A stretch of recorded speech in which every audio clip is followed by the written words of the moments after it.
삼성, 샤오미, 구글, 애플 해가지고 요 기기들로 해킹이 가능한지, 충전기를 꽂았을 때 이 핸드폰에 있는 사진과 데이터를 뽑아낼 수 있는가를 테스트해봤어요. 결과는요, 여러분들 뉴스나 이런 데서 그런 거 보셨을 거예요. 핸드폰 충전하려고 충전기를 꽂았는데 핸드폰이 탈탈탈 털린다. 맞는 말이기도 하면서 틀린 말이기도 하거든요. 그래서 요 내용에 대해서 무엇이 진짜고 어떤 경우에 진짜 어디까지 해킹이 되는지를 제가 설명을 해드리도록 하겠습니다. 요 이야기가 나온 이유가 아마 여러분들이 이겁니다. T사에서 요 광고사항을 내렸거든요. 개방형 스마트폰 충전 단자 사용 주의라고 해가지고 USB 케이블을 연결하면 악성 앱을 설치해서 스마트 정보를 탈취하는 공격이 있습니다. 그래서 이걸 가지고 또 언론에서 보도를 하죠. 야, 세상에 충전기 그냥 아무거나 꽂으면은 해킹 당한대. 길거리에 보이는 아무 충전기나 꼽으면 해킹 당한다. 무슨 일일까? 제가 여기에 나와 있는 오스트리아 그라츠 공대 연구팀이 밝혀낸 요 초이스 제킹에 대해서 여러분들께 설명해 드리도록 할 거예요.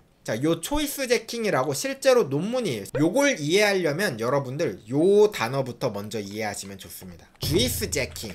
2011년도 데프콘에서 보안 전문가들이 이 주이스 제킹이라는 이름으로 하나의 해킹 기법을 소개합니다. 어떤 해킹 기법이냐? 먼저 이것부터 한번 생각해 볼까요? 만약에 여러분들의 핸드폰을 해커의 노트북에 연결하면 괜찮을까요? 안 괜찮을까요? 당연히 안 괜찮겠죠. 당연히 핸드폰을 해커의 컴퓨터에 연결하면 해커가 그 컴퓨터로 핸드폰에 있는 사진, 동영상 이런 거 다 가져갈 수 있잖아. 이거는 당연한 겁니다. 그러면 조금만 넘어가 볼게요. 만약에 이런 상황이면 벽에 충전 포트가 있어. 그래서 내가 여기에다가 USB 단자를 꽂고 충전하려고 충전기를 꽂았어. 알고 보니까 벽 뒤에 요 USB가 요 해커의 컴퓨터에 연결되어 있던 상황이었습니다. 그러면 이 해커가 여기에 있는 사진, 여기에 있는 동영상을 탈탈 털어갈 수 있는 거죠. 그러면 이렇게 직접 벽 뒤에 사람이 있는 거 말고 이거를 자동화 시켜가지고 사람 대신에 자동화된 컴퓨터, 작은 컴퓨터를 설치해놔.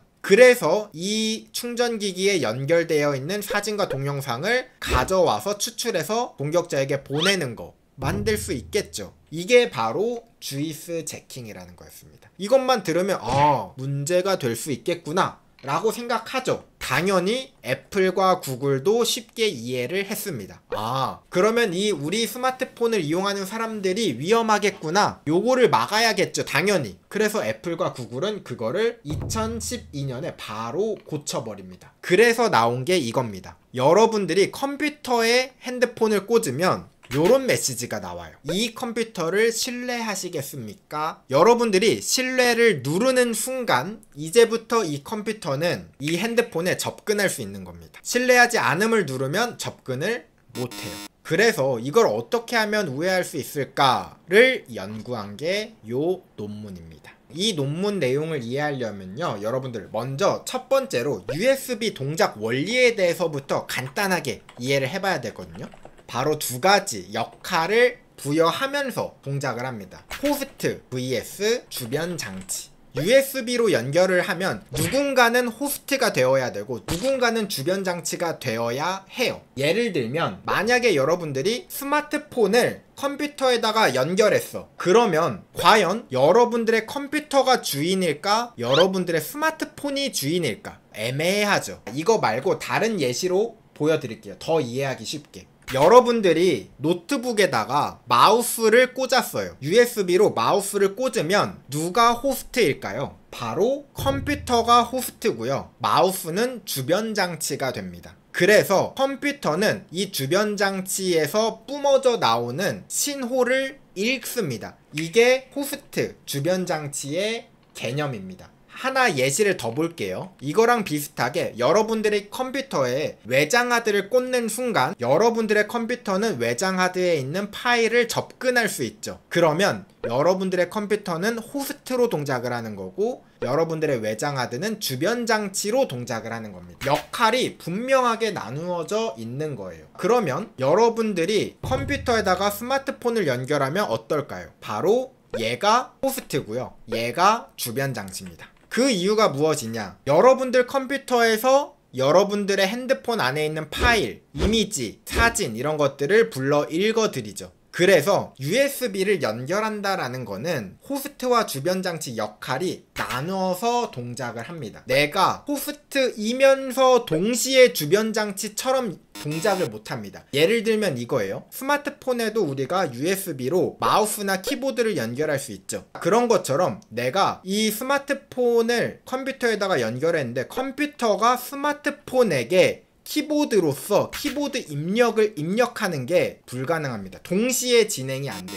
호스트냐 주변 장치냐 역할 하나만 골라서 진행을 해야 되는 거예요. 이 개념을 아셨다면 자, 그 다음 넘어가 보도록 할게요. 그러면 우리의 목표는 뭐죠? 충전선을 꼽았을 때 어떻게 하면은 이거를 우회할 수 있을까? 그랬더니 옆에서 문과 친구들이 이걸 봐. 문과 친구들이 야 니네 뭐하냐? 이거 내가 해결 방법 알려줌. 그거 엄청 쉬워. 패커 이 충전기 꽂아. 그러면 가상의 손을 만들어. 그리고 이 가상의 손이 요 메시지가 나오면 우리는 문과라서 공부했어. 너네 애덤 스미스라고 보이지 않는 손 모르지? 애덤 스미스 기법을 이용해서 보이지 않는 손으로 여기를 딸깍 클릭해. 그러면 해킹 끝이야. 이름도 지어줄게. 이름은 초이스 제킹이야. 이거 가지고 왜 고민을 하니? 라고 문과 친구들이 이야기를 해. 근데 이거 어떻게 구현할 건데? 하니까 문과 친구들이 이야기하죠. 야, 구현은 니네가 해야지. 우리가 이렇게 아이디어를 줬는데 그거 구현 못해? 그래서 이제 이과 친구들이 스트레스를 받기 시작합니다. 이거를 이제 그냥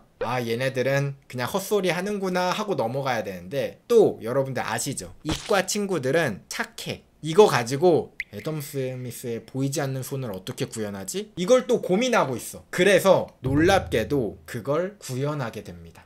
역시 이거는 진짜 이과 친구들 칭찬해. 또 문과 친구들 이제 달려와가지고 거봐 된댔지 내가.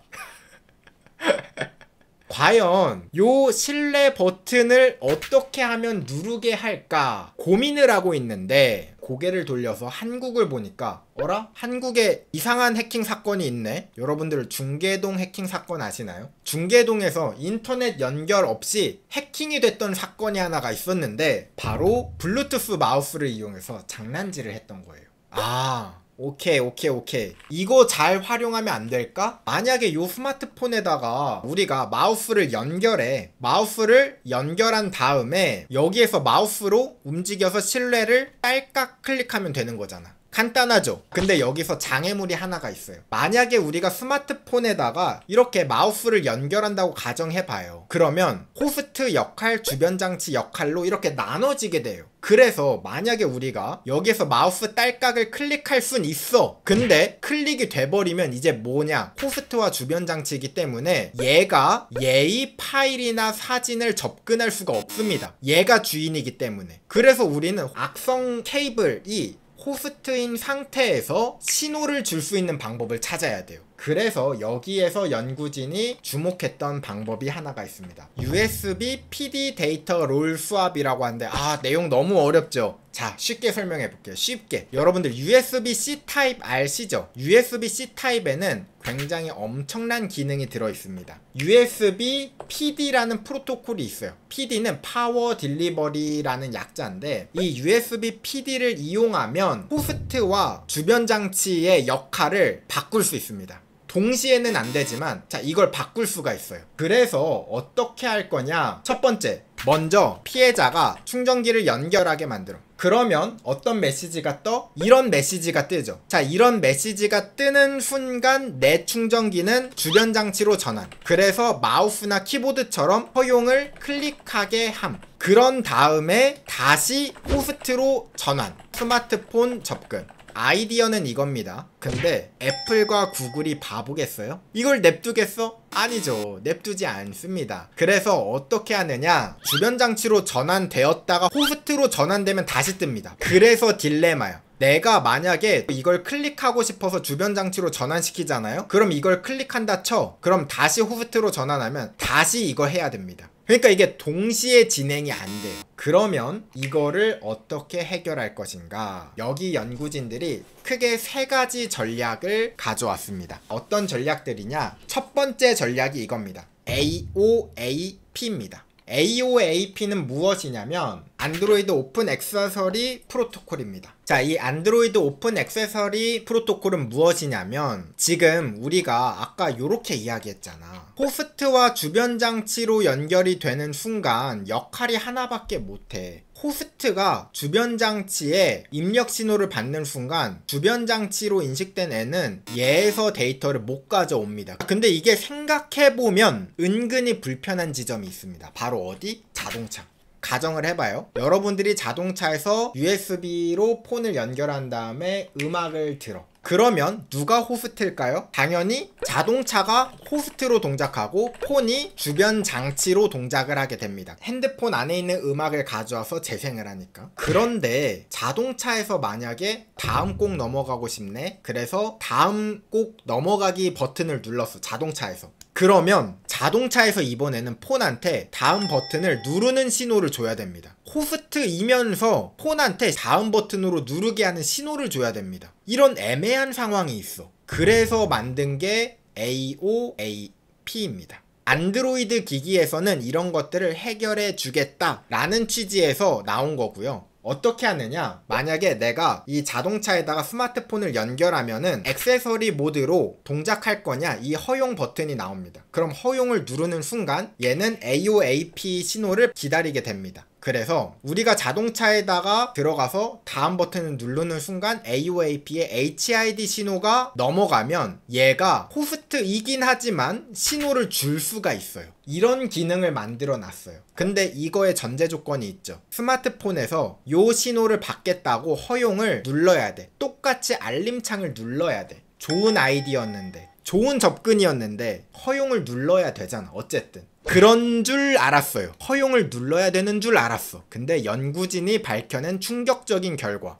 AOAP HID 메시지는 액세서리 모드가 아니어도 처리를 해주던데? 이거는 구글이 잘못 개발했던 겁니다. 구글이 실수했던 거야. 야, 그러면 쉽죠. 첫 번째 전략 완성됐어. 첫 번째, 피해자가 충전기 연결해. 두 번째, 충전기가 호스트, 컴퓨터 행세를 하면서 스마트폰에 접근을 시도해. 그래서 이 핸드폰 사진이나 동영상에 접근하려고 하면 당연히 요 알림 메시지가 뜨겠죠. 요 알림 메시지가 뜨는 순간 어떻게 하면 돼? AOAP의 HID로 엔터 신호를 주면 돼. 그러면 허용이 클릭됩니다. 스마트폰으로 어이가 없게 접속이 가능합니다. 이거는 아무도 몰랐어. 이게 첫 번째 전략이었습니다. 아니, 그냥 AOAP HID 신호 딱 주면은 그냥 바로 접속이 가능했기 때문에 이 시나리오가 가능했다. 자, 두 번째 전략도 굉장히 기발합니다.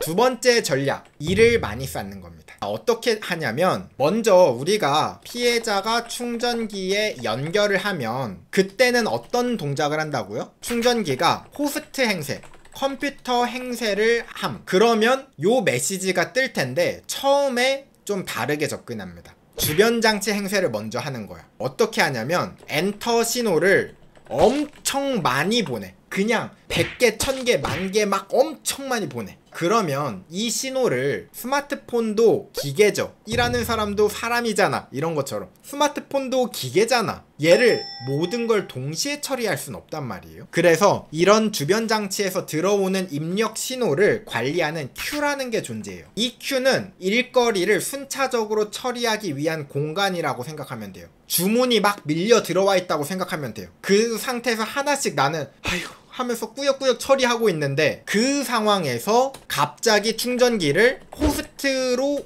전환을 하는 거야. 전환을 하면 이게 뜨죠. 이게 뜨는 순간 밀려있던 일을 처리하고 있어서 스마트폰은 입력 신호를 하나씩 처리하고 있어. 엔터가 왜 이렇게 많이 들어와 있지? 하나씩 처리하는데 그때 이게 딱 뜨면서 허용이 클릭되는 겁니다. 그러면 통과할 수 있다.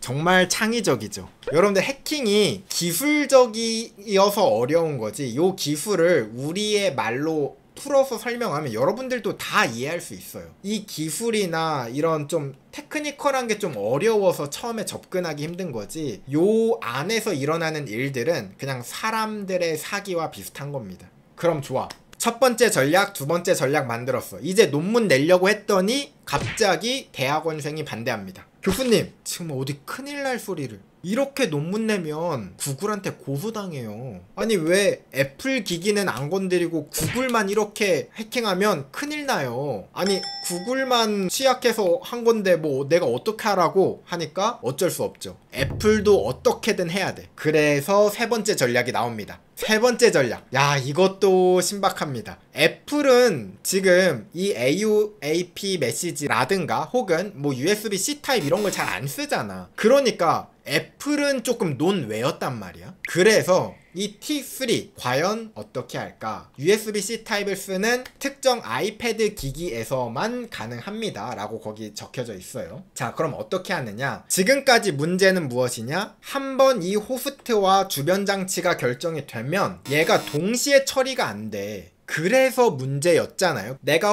호스트이면서 동시에 주변 장치일 수가 없어. 근데 사고의 발상인 거죠. 생각의 전환. 굳이 우리가 호스트이면서 주변 장치여야 하나? 만약에 충전기 안에 호스트와 주변 장치를 두 개 다 세팅하면 어때? 이게 세 번째 전략입니다. 그래서 만들어진 게 이겁니다. 첫 번째, 피해자가 충전기에 연결을 해. 그러면 먼저 충전기는 주변 장치로 동작을 합니다. 그러면 주변 장치로 어떤 동작을 하느냐? 세 번째, 그 핸드폰에서 주변 장치니까 마우스랑 키보드라고 생각하면 돼요. 프로그래밍을 해놔서 설정에 들어가서 블루투스를 켜고 블루투스 연결을 해. 어디에 있는? 지금 내 충전기 안에 있는 블루투스 HID라고 되어 있죠. 블루투스 장치를 하나 내가 준비해 둔 거야. 그래서 충전기가 처음에는 주변 장치로 동작을 하면서 내가 준비한 블루투스 마우스랑 블루투스 키보드랑 연결을 시킵니다. 그 다음에 연결이 됐다면 충전기가 호스트로 전환합니다. 호스트로 전환을 해서 저 알림창이 뜨면 실내 버튼을 이 블루투스로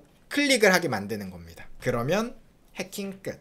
요렇게 하면 첫 번째 전략, 두 번째 전략, 세 번째 전략까지 완성했습니다. 그러면 전략, 누구나 그렇다고 하죠. 언제나 그럴싸한 전략이 있다. 링 위에서 쳐맞기 전까지. 이게 진짜로 되는지 안 되는지 궁금하잖아요. 이거는 그냥 책상 앞에서 연구한 거야. 책상 앞에서 연구한 게 진짜로 될까? 실험을 했습니다. 논문에서 실험을 했는데요. 어떤 주자가 올라왔는가? 삼성, 샤오미, 구글, 애플 해가지고 요 기기들로 해킹이 가능한지, 충전기를 꽂았을 때 이 핸드폰에 있는 사진과 데이터를 뽑아낼 수 있는가를 테스트해봤어요. 결과는요, 전부 다 가능했습니다. 첫 번째 전략, 두 번째 전략, 세 번째 전략. 물론 세 번째 전략은 애플을 위한 거였기 때문에 애플은 요 세 번째 전략만 통했던 거고요. 나머지는 웬만하면 다 어떤 경우에서든 가능했다라는 거예요. 자, 결과를 조금 더 살펴볼까요? 자, 삼성. 우리가 테스트한 모든 삼성 기기는요, 0.3초 컷. 자, 그 다음 또 궁금한 거 여러분들 여기서. 샤오미. 궁금하죠? 샤오미 또한 가능했습니다. 얼마? 1초 안에 해킹이 가능했다. 우리나라는 0.3초. 여러분들 오해하지 마세요. 이거 진 거 아니라 이긴 겁니다. 삼성의 핸드폰이 얼마나 빠릿빠릿하고 성능이 좋으면 해킹이 빨리빨리 돌아가. 이거는 성능의 차이입니다. 핸드폰이 그만큼 좋다는 거야. 야, 역시 난 믿고 있었다고. 샤오미 저리 가라. 삼성이 역시 프로세스는 훨씬 더 좋지. 엄청 빠른 겁니다 이거. 그쵸? 그 다음 궁금한 거 애플 볼까요? 애플은 23초. 이거는 근데 좀 사기야. 왜냐? 애플 같은 경우는 세 번째 전략을 썼잖아요. 얘가 블루투스 연결을 하는데 시간이 많이 걸린대요. 그러다 보니까 23초야. 솔직히 삼성도 그 블루투스 연결하는 세 번째 전략으로 하면 20초 가량 걸린대요. 그러나 요 취약점들, 첫 번째, 두 번째 전략으로 인해서 이렇게 속도가 짧아진 것 뿐이지 애플보다 못하다 뭐 그런 건 아닙니다. 그러면 요 논문의 결과를 이제 여러분들한테 이야기를 드릴게요. 나 지금 핸드폰 배터리 떨어졌는데 충전해야지 하고 충전기를 꽂는 순간 0.3초 만에 여러분들의 핸드폰이 해킹당할 수 있다. 노말팅님, 그러면 우리 망했나요? 아닙니다. 제가 그걸 이야기하고 싶어서 지금 이 이야기를 한 건 아니다. 다행히도 애플과 구글에서는 요거 취약점을 패치를 했어요. 애플은 올해 패치를 했어요. 아이패드 OS 18.4에서 이 항목들을 보면은 요렇게 모바일 락다운 기능이라고 해가지고 USB-C를 연결해서 사용하는 공격을 막고자 한 요 취약점 있죠. 요 취약점을 패치를 했고요. 구글도 작년에 패치를 다 했습니다. 요 취약점이 방금 제가 이야기했던 취약점이고요. 그리고 삼성 또한 펌웨어 바로 업데이트를 내놓았어요. 그러니까 결론은 무엇이냐? 여러분들이 업데이트를 꼬박꼬박 했다면 사실 이거는 남의 집 일입니다. 여러분들과는 전혀 상관없는 일이다. 그러니까 여러분들 업데이트 안 한 사람이 없겠죠? 최신 버전의 운영체제와 펌웨어로 무장을 하면 이런 거 하나도 무섭지 않다라는 겁니다.